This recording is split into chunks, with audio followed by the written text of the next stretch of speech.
At the end of this section, there is a list of the 23 places, according to the Prekon inscription, to which a special type of image was sent, given the name Jaya Buddha Mahanata. And in the text, the name is given, but no further description of the image is provided. The name has been and can be interpreted in various ways. The first part means victorious Buddha, or Buddha of victory, or King Jayavarman's Buddha. The second part, Great Lord. Nata, Lord, is one of the terms used in the Prekon inscription to designate Lokeshvara, and so there are excellent reasons for considering the Jaya Buddha Mahanata images as images of Lokeshvara.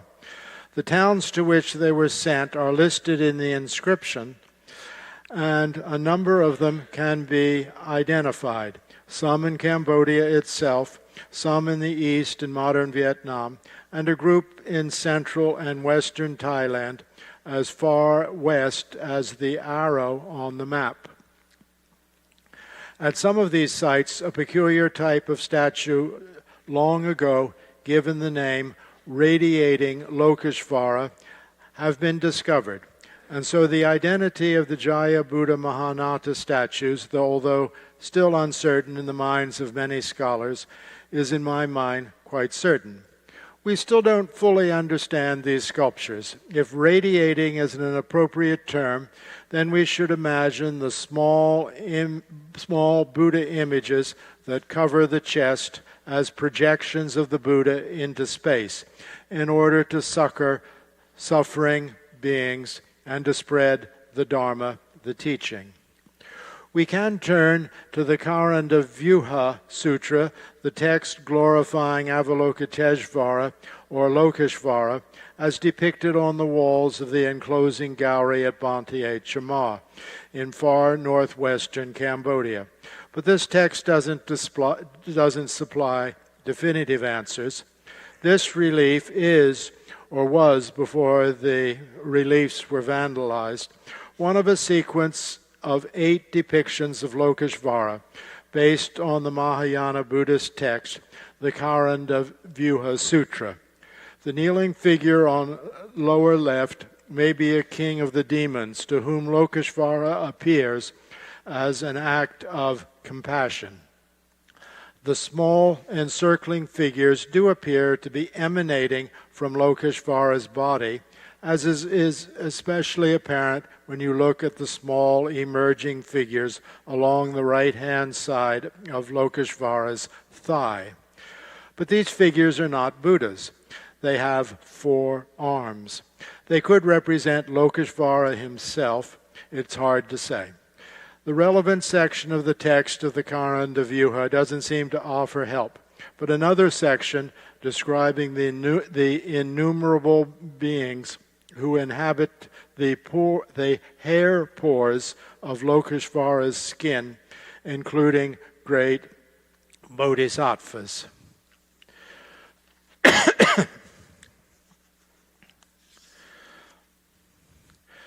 And this is a passage from the text, or actually it's a précis or summary of a section of the text. Sarvanivarana Vishkambin then asked when Avalokiteshvara will arrive.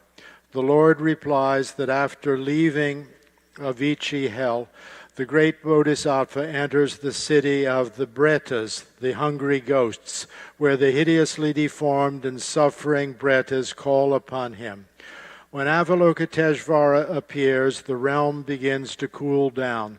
Indra's thunderbolts cease to rain down, and the doorkeeper, much to his own surprise, adopts a mind of incessant friendliness.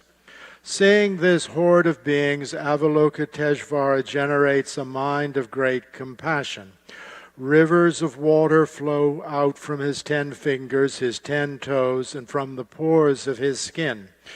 When the Bretas drink this water, their throats are widened, their bodies are completely restored, and their hunger is satiated. They then turn their thoughts to human beings.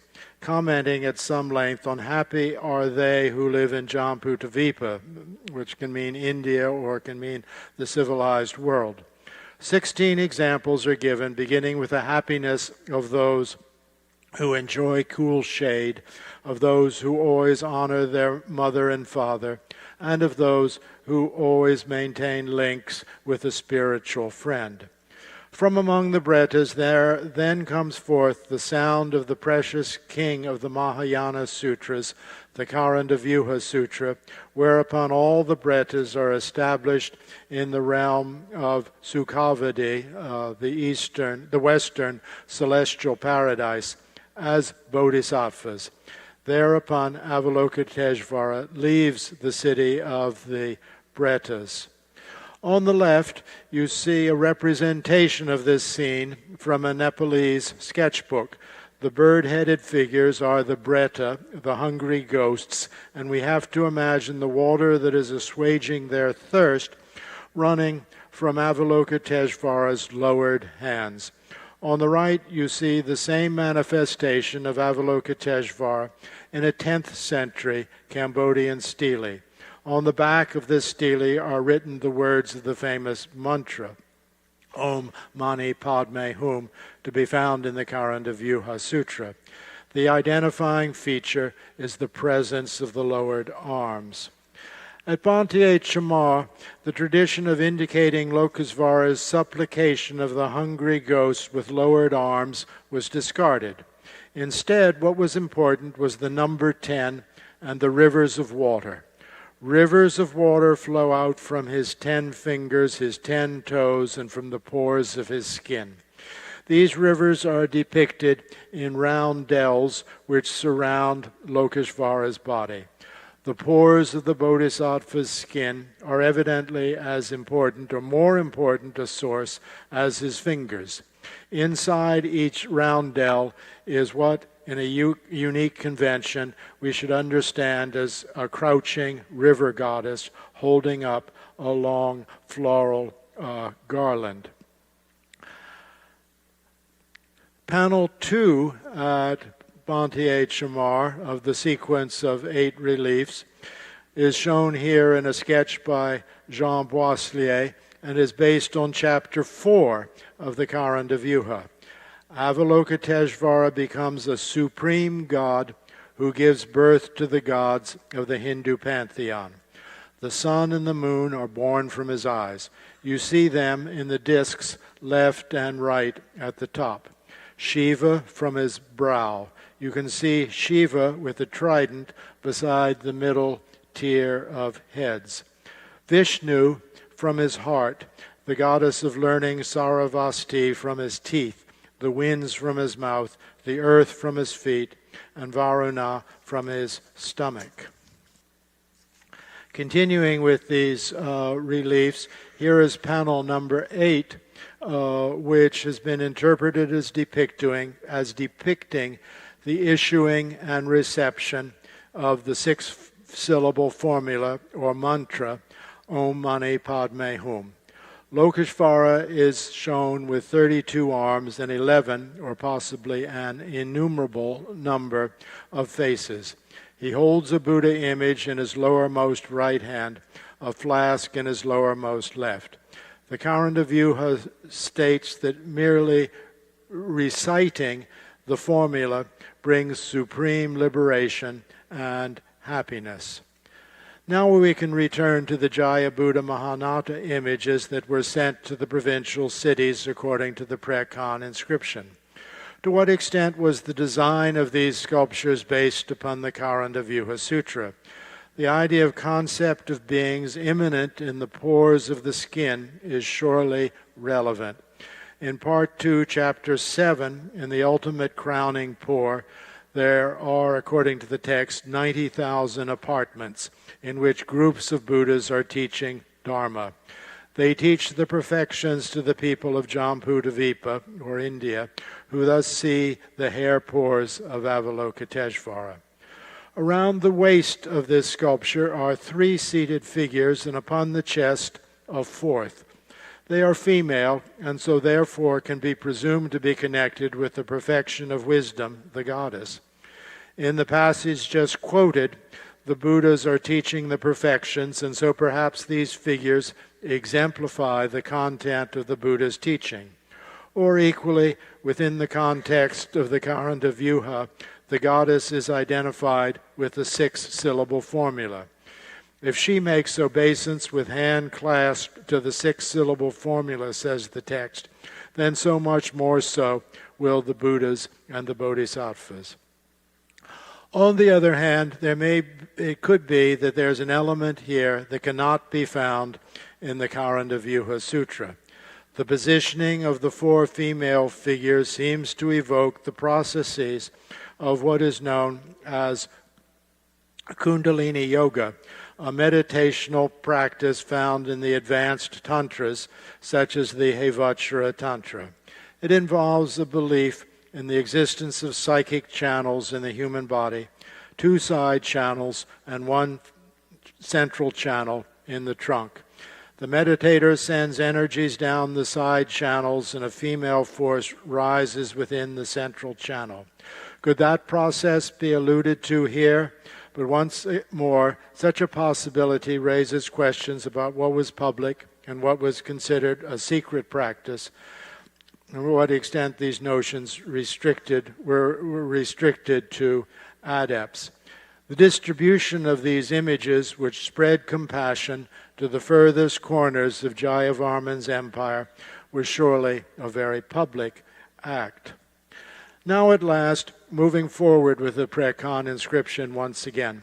A total of 121 houses of fire were constructed, the inscription says, along the major highways. This is one erected close to Prekhan itself. These houses of fire are characterized by windows along a single side. We do know that altars for sacrificial fires were erected in some temples. The Vanigriha, however, were more probably rest stops in the transportation of a holy fire that was carried from one place to another. Oh gosh, the image on the left was a map taken from the internet, and I guess it never got transformed into truly downloaded images. At any rate, it was a map showing 17 places between Angkor and Pimai in northeastern Thailand. The portable fire that was a part of a royal ritual is shown in the southern gallery of Angkor Wat, and there are depictions of similar portable altars in the reliefs at the Bayon. The Prekhan inscription states, "From the city to Pimai, there are 17 houses of fire. The sites of the temples along this road have all been identified, and you can see, or you were supposed to have been able to see, that they're fairly evenly spaced and could have served as resting places for the benefit of a procession. But how exactly they functioned and whether a fire altar was kept burning inside perpetually is not known. Such an extensive highway system naturally required bridges, although none are specified in the Prekhan inscription. Here is one east of Angkor, today in excellent condition. The supports are pillars of blocks of the stone called laterite, built without benefit of use of the structural arch. Just as there are naga or serpent railings along the edges of causeways in temples, so here the bridge is bordered by a naga railing. The railing is outfitted with glorious terminations, with 9 naga heads above 5 below. It is an indication to the traveler headed to Angkor of the glorious qualities of the heavenly city that serves as the seat of the king. We might also recall that when in the Prekhan inscription appears the metaphor, "This bridge to ultimate happiness" appears, this is the sort of bridge that people might imagine in their heads. I've mentioned 2 projects that involved the provinces, the first being the shipment of the Jaya Buddha Mahanata images across the kingdom, the second being the construction of 121 houses of fire. There was a third project of importance, one not described in the Pre-Khan inscription because the foundations took place earlier and are commemorated in the Da Prom inscription of 1186. And this event is the foundation of 102 hospitals throughout the kingdom. Probably the actual hospitals were wooden buildings adjacent to the stone sanctuaries that housed images. About 53 of these sanctuaries have been found in Cambodia and about 30 in Thailand. At each hospital, an inscription was erected, or supposed to be. These are the inscriptions that state that King Jayavarman felt the sufferings of the people more than the people did themselves. Interestingly, no hospitals were erected in central Thailand. I suspect that in 1186 these western territories were still independent politically and that they were reconquered before 1191. The principal images in the sanctuaries represented the medicine Buddha, and these sculptures were not recognized for many decades because they show the Buddha holding the two key tantric ritual instruments, the bell and the vajra, usually associated with other deities. That the medicine Buddha should hold these instruments suggests that a substantial part of the care provided in the hospitals consisted of the casting of spells. Not all the care, however. The Medicine Buddha Sutra and the hospital inscriptions state that the Medicine Buddha was accompanied by two bodhisattvas called Light of the Sun and Light of the Moon. They are the flanking deities in this bronze, and they hold flasks for the preparation of herbal and other remedies. Here is a sun or moon bodhisattva of stone holding a flask. All the images erected in 1186 were probably crowned images. The uncrowned ones, like this one, were later and display the modeling characteristics and facial types that developed in the 1190s. There's another type of image that is associated with hospitals in northeastern Thailand that has not yet been explained. They show a seated Lokeshvara in front of a back slab. There are numerous such images in museum collections, and this one is here in storage at the Asian Art Museum. I believe them to be somewhat later in date than the period we've been talking about. Their distribution suggests that the hospital network was still a going concern at the time they were carved, and so I wonder if perhaps they could have been commemorative images distributed at the time of Jayavarman's death. Stanza 127, provincial temples and provision for them, then villages attached to the provincial temples, metals and gems in the provincial temples, total constructions, an annual water festival. In stanza 158, every year in the month of Palguna, these gods will be accessible here, and it gives the names. First, the Munindra of the east. Second, the goddess Jayaraja Judamani. And third, the Jaya Buddha Mahanatas of 25 provinces. These gods will be accessible here.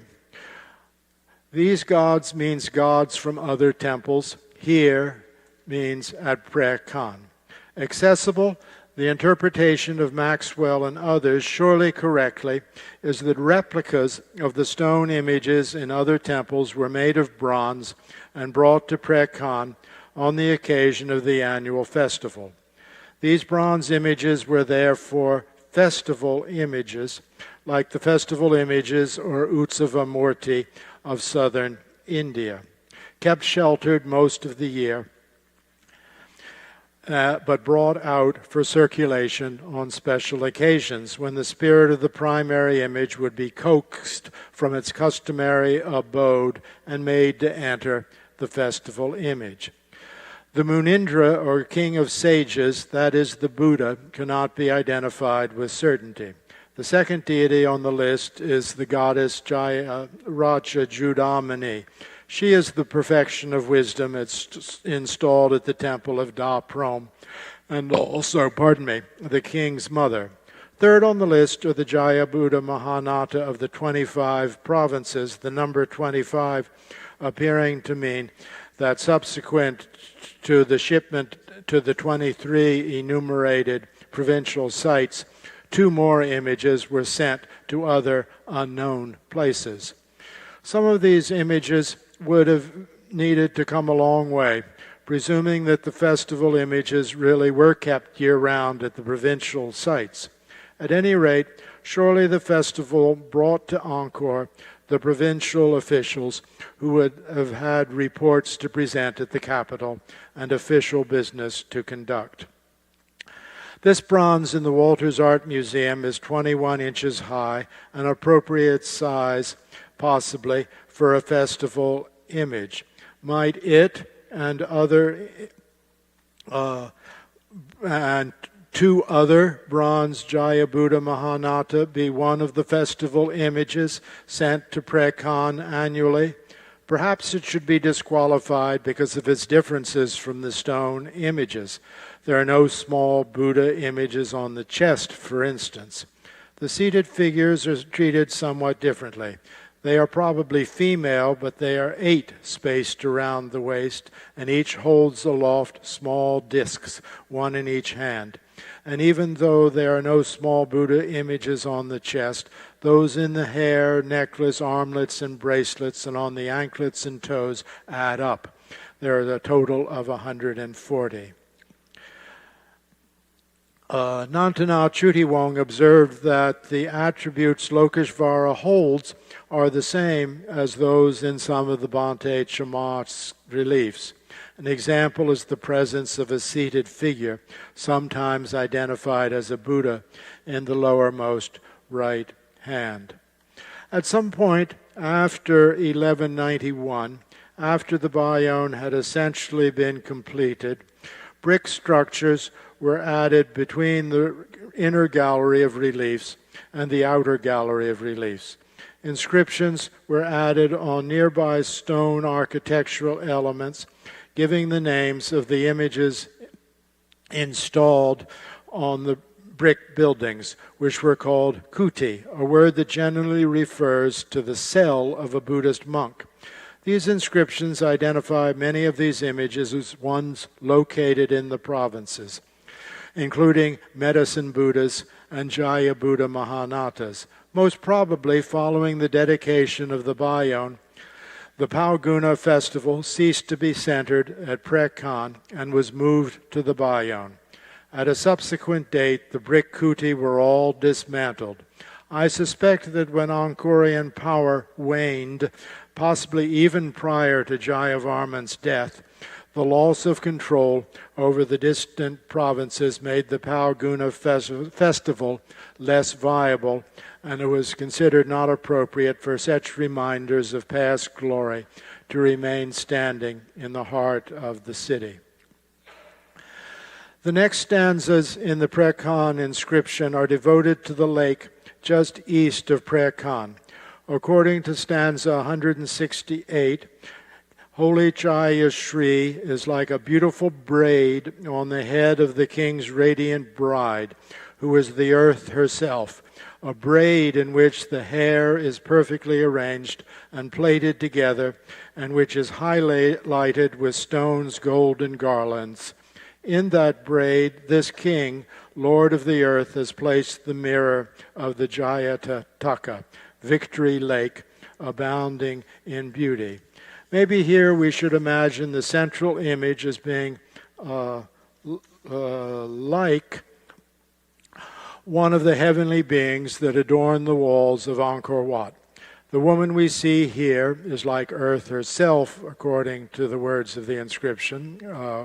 This is our interpretation. Her coiffure is like the temple of Prekhan. It is adorned with ornaments of gold and with gemstones. The mirror the woman holds in the relief is an additional element. It becomes like the lake on the eastern side of Prayer Khan. Once again, the entire earth is the king's bride. The temple is her coiffure.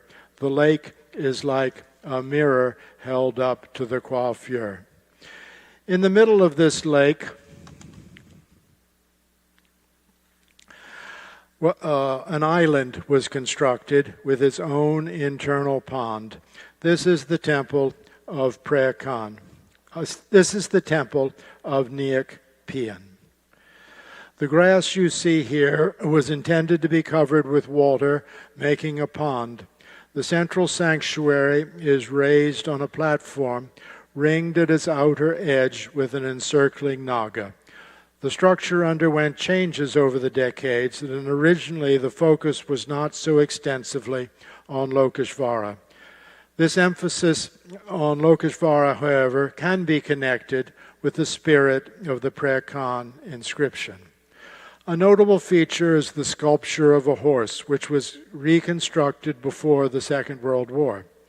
The story of this horse, his name is Balaha, is related at the beginning of Part 2 of the Karanda Vyuha. The Buddha in a previous life was a king named Singhala, who visited an island with the same name, Singhala, together with 500 merchants. King Singhala and all the merchants take local brides, all of whom are in actuality flesh-eating demonesses.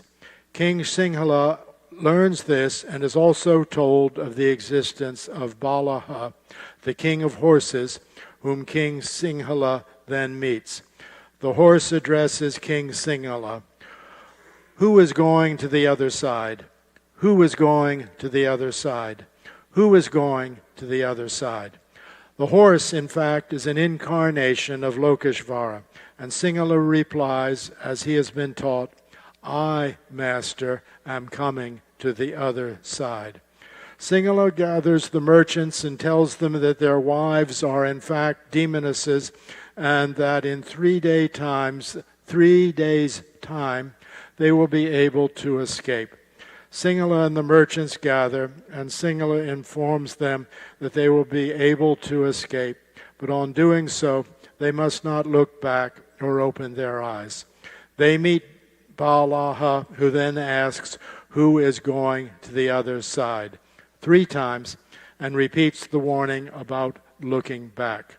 Singhala and the merchants climb on to Balaha, but in fact, the merchants do look back. And on doing so, they fall into the sea and are eaten by demonesses. Only King Singhala returns safely to India. Here is the entrance to the central shrine at Neak Pian.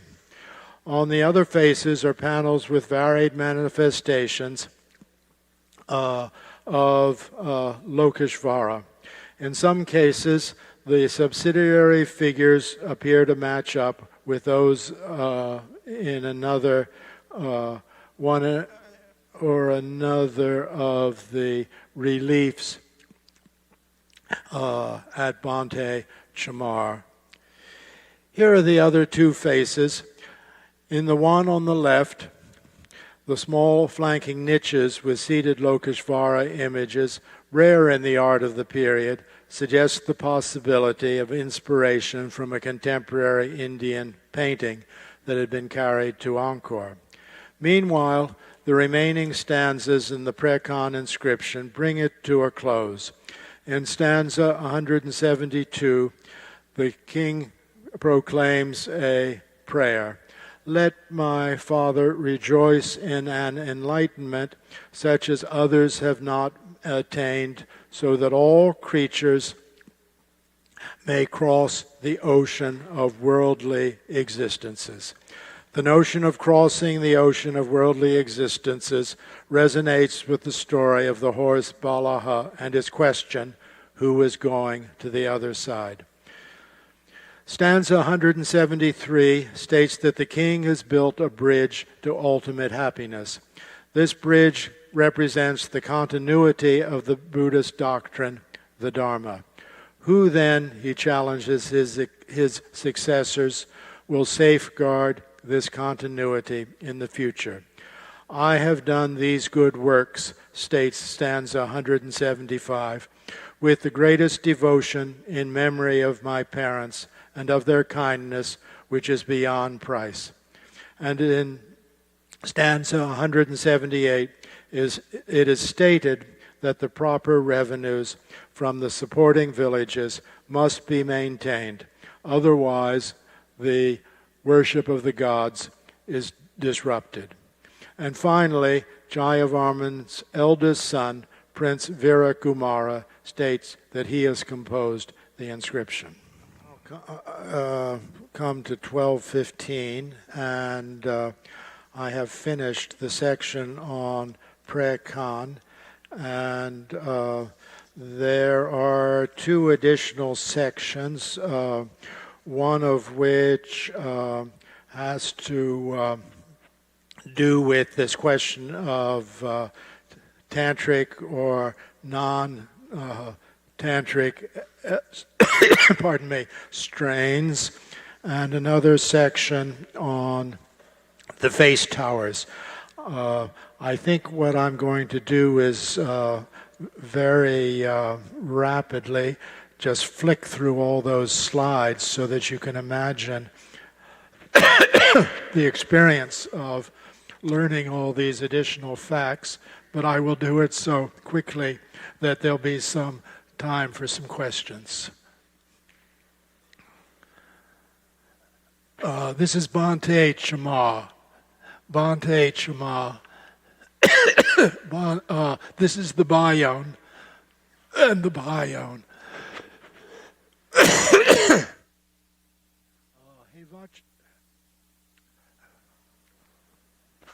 Hey, Vach, did I, was it turned off in courtesy to my cough? This is Hevachara surrounded by yoginis. Hevachara surrounded by yoginis. Dancers in an historical scene, the enlightenment of the Buddha at Da Prom, dancers at Da Prom, and dancers in the Hall of Dancers at Prekhan, raising the question then, are they just gods celebrating the Buddha's victory, or are they also tantric yoginis? And then the introduction of face towers at the temple of Bhante Chama, face towers at the Bayon, the western gate of Angkor Thom, the question of whether the traditional identification of the face towers is Brahma, is relevant or valuable or pertinent, and reasons why it may not be, and finally closing in an ultimate mystery, so that we can ponder Jayavarman himself, especially when he surveys the majestic temple of Prekhan and thinks only of the blood that ran on the battlefield on the same site in 1177. This is a man whose accomplishments we still have yet to fathom. So now there's time for some questions.